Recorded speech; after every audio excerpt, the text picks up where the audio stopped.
Get that paper, told that Glock, that's how we live. Yeah, my life's a game, I pray I don't get killed. They can't believe I got the guap, this shit for real. Can't accept the fact my brother gone, I wanna kill. Yeah, I can't go for that shit don't sit right. Instead of capping to the old nigga, I know what you live like.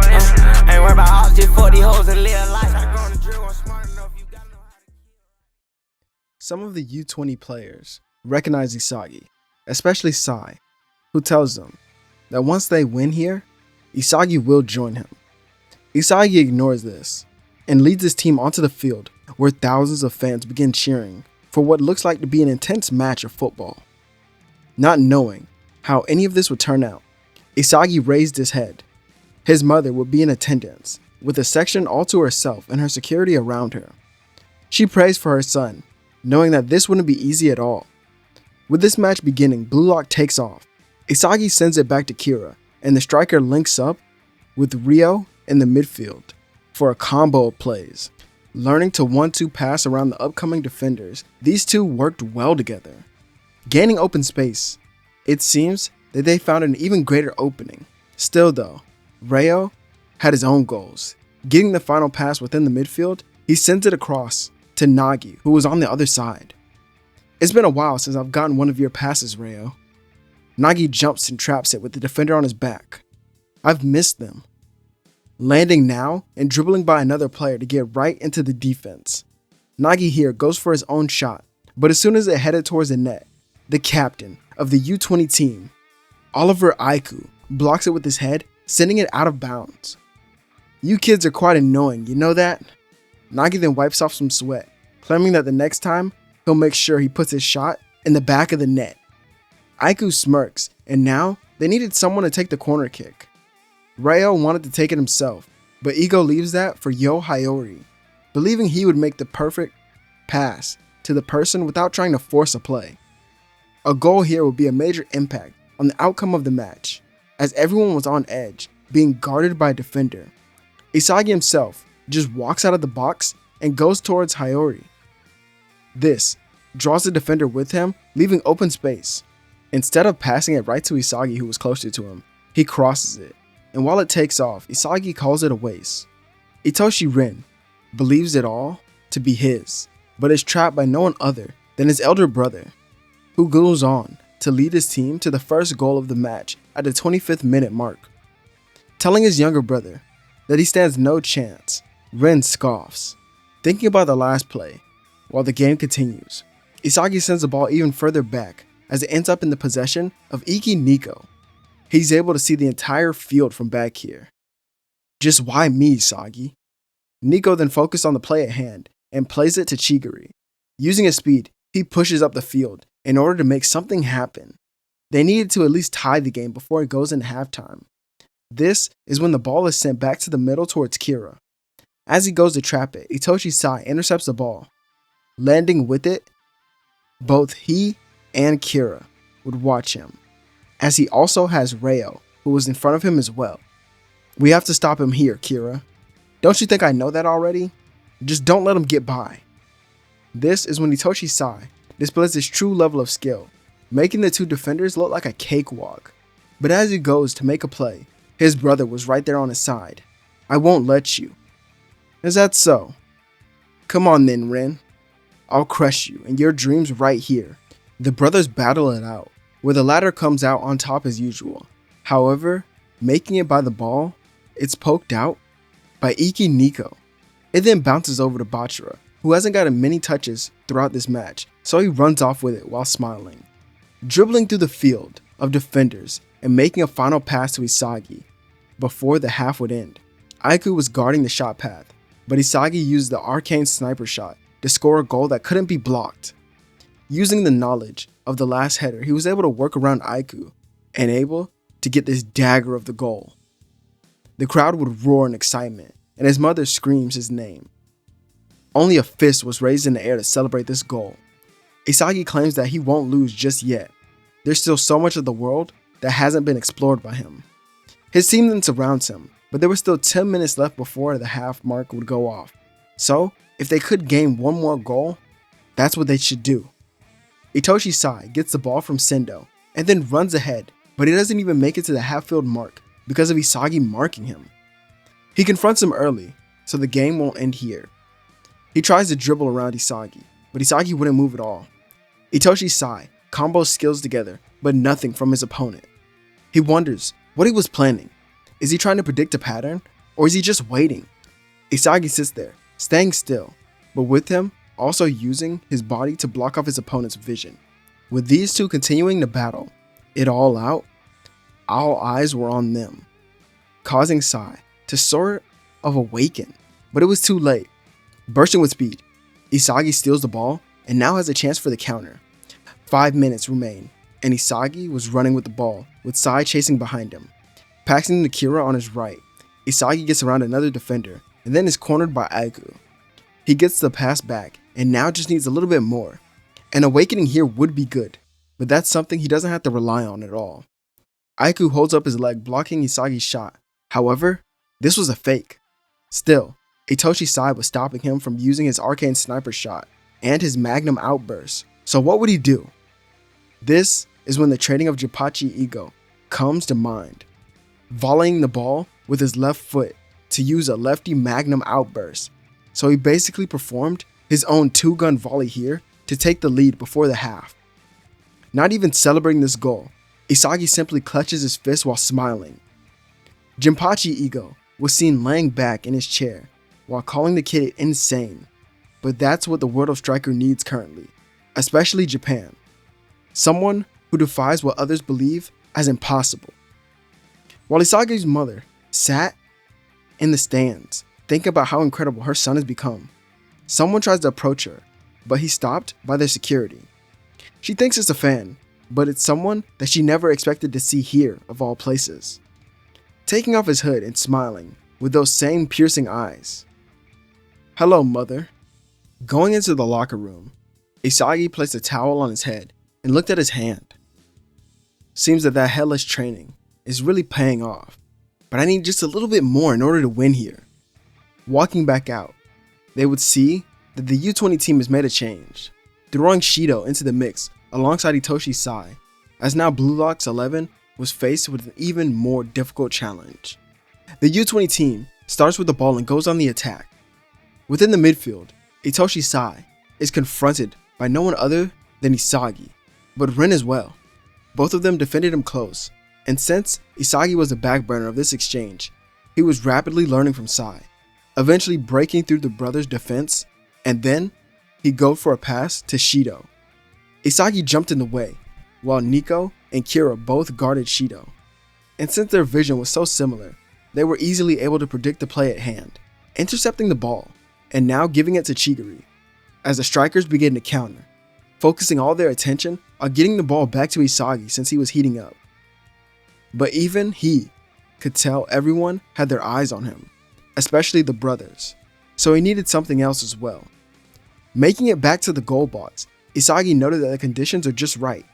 Seeing the ball now headed his way from across, he jumps up to meet it. Defenders would jump with him, but he's able to see this as well. Knowing he has no other option, he turns his body mid-air to perform a scissor kick that would go into the goal. With no one even believing this to be true, Isagi landed upon the ground within a state of flow himself. From here on out, he continues to dominate the match with his scoring. But instead, we'd go to Kaiser, who calls his younger brother impressive. His mother had been silent during this whole exchange, but utters the words, "I'm sorry." Kaiser turns to her shocked, not believing his mother had any source of remorse within her body at all, or that she even cared for him. However, that still didn't take back all the pain that he went through, all the abuse, all the mental struggles, everything. So he puts his head down, and then stands back up. "Tell my brother to get ready, because when we meet on the field, I plan to crush him with all my might." She tries to stop him from leaving, but Kaiser ignores her, as she did to him all those years ago. The U20 match then ends in the overwhelming victory for the Strikers from Blue Lock. But now they just need to wait and see what would truly happen next. While Ego begins to work on creating the next phase, Isagi returns to his mother in Germany. Stepping back into his home to be welcomed by his mother, she ends up taking him somewhere. Isagi wonders where their personal driver was taking them so late, ending up at a field. No, this was the field where Isagi first practiced on his team as he was a child. He tells his mother that this is pretty silly and they need to go back home. He does appreciate her for never letting him forget his roots, but it is getting pretty late. She then tells him that he needs to look around a little bit more. Isagi was confused, and then he looks up. Wait, no, this was strange. Wait, did she really? That couldn't be, he would think to himself. She looks at Isagi, and Isagi would look to her as she points with tears in her eyes. And Isagi looks at someone standing on the field, looking towards the setting sun. Running out of the car, he couldn't believe his eyes. Was this some sort of dream? Was his mind playing tricks on him? No, this was real. As he continued to run, the man slowly turned around, and his body, well, it had become a little bit weaker. But even he cries at seeing how big his son has gotten. Isagi falls to the ground before reaching him, calling his father to catch him. Still as clumsy as ever, aren't you, Isagi? Father, please tell me that none of this is a dream. You're really here, aren't you? The man nods, telling his son that he woke up around 2 weeks ago, and he couldn't believe that Isagi had become such a star in the world of football. As they go back to their home, his father begins to recover, while learning of Isagi's life. This is when Isagi would finally check his phone to see that he's gotten offers from all sorts of clubs around the world. His father looked to him, asking what he wants to do personally, and Isagi states that he does want to return back to Blue Lock, but he hasn't got any word from Jinpachi Ego. Wondering just what was going on, he'd wait a couple more days. This is when his mother tells him that they need money going forward, and Isagi, understanding that his father's bills weren't cheap at all, he knows what he needs to do. Calling the manager of a team that has already offered him a big contract, he begins talking to them. News then begins to spread around the world, as weeks later, we see Isagi at a press conference, holding up a Real jersey and signing a contract to the team that had Leonardo Luna and Itoshi Sai. Being welcomed to the team by Luna, who was the captain, he confirms that Isagi may have sparked a movement, as many of the other strikers who were on the Blue Lock 11 team would also join different teams around the world. But Isagi found that amusing, saying that they wouldn't outdo him, and he was already the top striker before leaving. Isagi still doesn't care for any of that, as he already wants to get started. However, they had several months before the Spanish league began once again. Although, since the summer had approached, they do have other matches that would occur, while they have the young players and non-starters play against other teams within the Spanish league. Their practice matches were brutal, and relied on so much creativity and pure skill in order to conquer what was right in front of you. Being able to predict your opponents and read them to act accordingly is what made this team number one within the Spanish league. Isagi quickly adapts to all of this, getting familiar with his teammates and his coaches. Luna is actually very welcoming to the team, to Isagi, due to Itoshi Sai putting in a good word for him. These two young prodigies will be very useful to himself and the club. Sai actually wouldn't play in the first preseason game, but Isagi starts as their striker against another Spanish team. Focusing on what the coach was telling him, within the game, Isagi began to focus on his task at hand. This was his debut match, so he needed to make an impact here early. Luckily for him, none of his teammates had it out for him, so this wouldn't be a lot of hard work for him at all.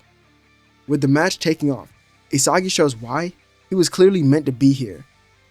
Within Spain, he was crafty and cunning, making opportunities for himself every chance that he could, which gained him an early hat trick within this match. Seeing just how incredible this lineup played around the young striker, the coaches wanted to test a few things out. With many of their preseason games, they tried out many different lineups in order to find the easiest route to success. Isagi would make this easy for him though, as he had so much control over the field and his shooting techniques. He was a one-of-a-kind striker, but don't think that only Real benefited from his presence. He gained a lot of learning under so many elite players.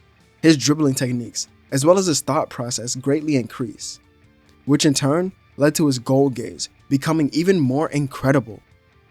With the season truly beginning, the triple threat of Luna, Sai, and Isagi was nothing to take lightly.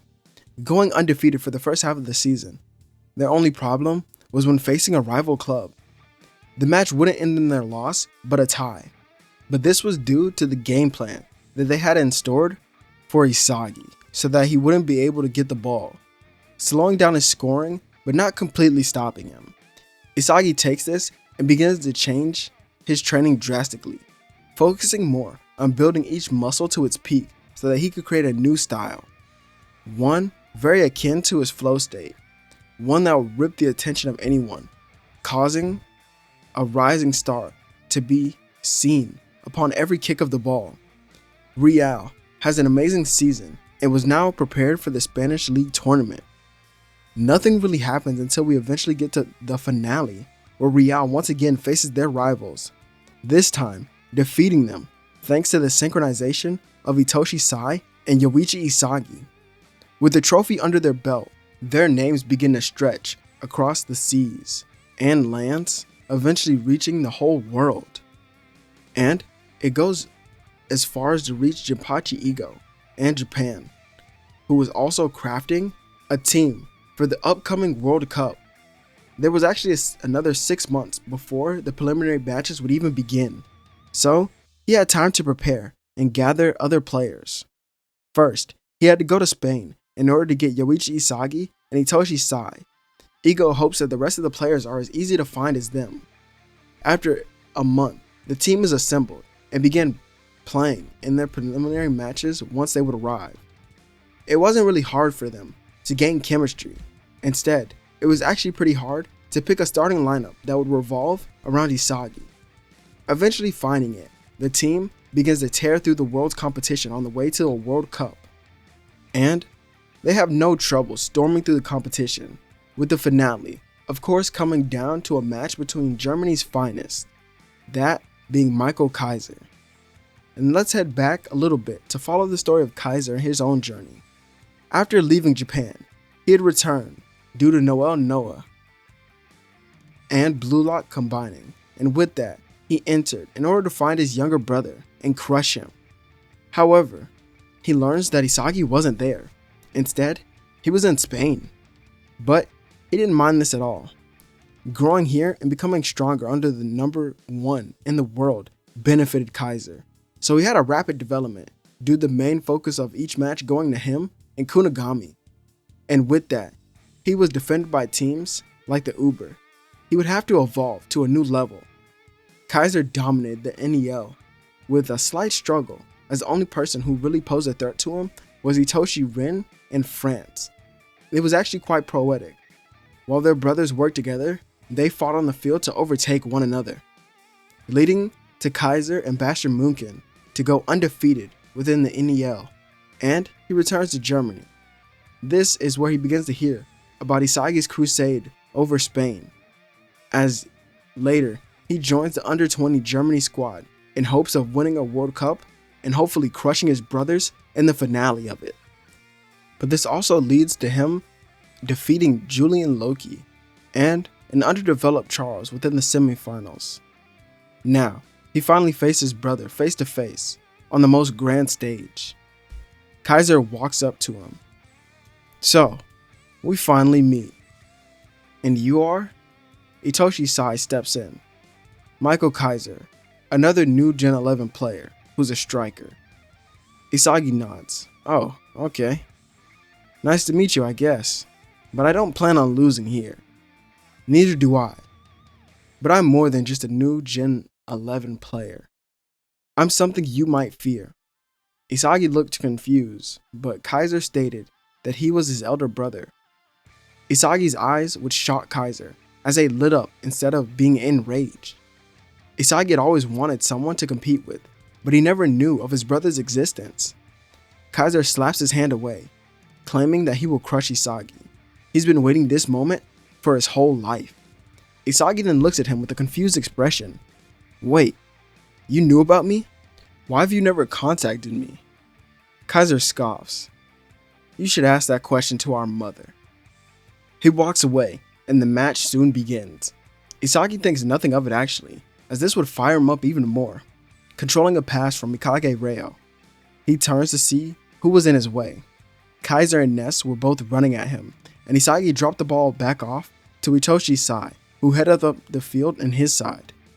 But Kaiser didn't lose sight of him, thanks to his metavision. Although the path that he was taking was strange, he was getting by defenders with ease. Just how was he able to see this path, Kaiser would think to himself. He continued to track him down, but then arrived a step too late, breaking through defenders to receive a good lob pass from Sai. Isagi trapped it and broke down the last defender. Kaiser and Ness ran to keep up with Isagi. However, they were just too far back, and he scores the first goal of this match. The crowd then roars for their young prodigy, and Isagi looks back to Itoshi Sai, nodding. As with this, the duo don't believe that they could lose it all while playing together. Germany would soon try their own attack, but it falls short thanks to the keeper of Japan, Gagamaru. Being used to how incredible Isagi's shots were, he quickly adapted to the Kaiser impact and stopped it. Throwing the ball upfield to Isagi, who traps it, and then drops it to the outside wing. Chigiri runs down the field, and Isagi matches his speed through the middle. Ness was on his right side and planned to stop him, or at least slow Isagi down. This is when Isagi stopped running and now ran side by side with Ness. Chigiri quickly adapted to this, and instead of crossing the ball through the middle, he now headed towards the box and was looking for a pass. Looking up around the field and scanning it to the best of his ability, he would see Isagi and many more options. But since he would send the ball to someone else who could have off something, well, he'd have a better shot or pass option, giving it off to Kira, who would instantly send a one-touch pass to Isagi. Isagi traps the ball, as this was enough time though for Kaiser to catch up. Having two defenders on him wasn't the ideal situation, but he would have to make it work. His time in Spain wasn't for nothing at all, showing off the hyperspeed scissors that he had learned from Luna as he broke through Ness, and now he was prepared for a shot. Kaiser slid in his way, fouling Isagi and sending him flying on the ground. It wasn't within the penalty area, so a free kick would be given, and Isagi gets up slowly, wiping the dirt off his face and walking over to Itoshi Sai. He high-fives him, knowing that he would score, and as the prodigy would do just that, giving Japan a 2-0 lead while going into the half. Isagi notes that his side is in a little bit of pain, but he should be fine. Meanwhile, in the Germany locker room, Kaiser was having a mental breakdown. How could Isagi be so far ahead of him? What was he doing so differently? No, he needed to win, no matter what happened, no matter the cost at all. Coming out of the half, things began to be a lot more competitive and physical. Germany came out swinging and scoring their first comeback goal within the 60th minute. Now they were only one goal behind, and Kaiser would tell Isagi that his time is running out. However, our striker still had a few more tricks up his sleeve, noting that he just needed 5 minutes. That's just about how much time he needed. He sent the ball all the way back into the defense, telling his team that the timer begins now. Itoshi Sai, knowing what he meant, dropped into the defense and just played back-to-back with Aiku a little bit. These two worked well together incredibly and began to maneuver the ball around the half-field mark before Isagi noted that the 5-minute timer was up within his mind. But during that entire time, Kaiser's complete focus was on him, knowing that the ball would come back his way. Isagi challenged him, but he had also wondered why his brother had such a target on him. Running into the midfield, raising his hand, the ball would be sent to him. Ego then sits up in his chair, wondering how this clash would go. He watches as Isagi traps the ball and was now facing off with his brother, who also seemed to be in a pseudo-flow state. If Isagi lost here, surely it would go in Germany's favor and they would come back, scoring again. But if he scores, Japan will enter their golden age of football. So what will you do, Isagi? What will you do? Lead us into the prosperous nation that we are meant to be, or let us fall back into the shadows? All of it is on you. Isagi tells Kaiser that all of this is actually pretty fun, and he enjoys the thought of a brotherly rivalry, but he can't afford to waste this chance.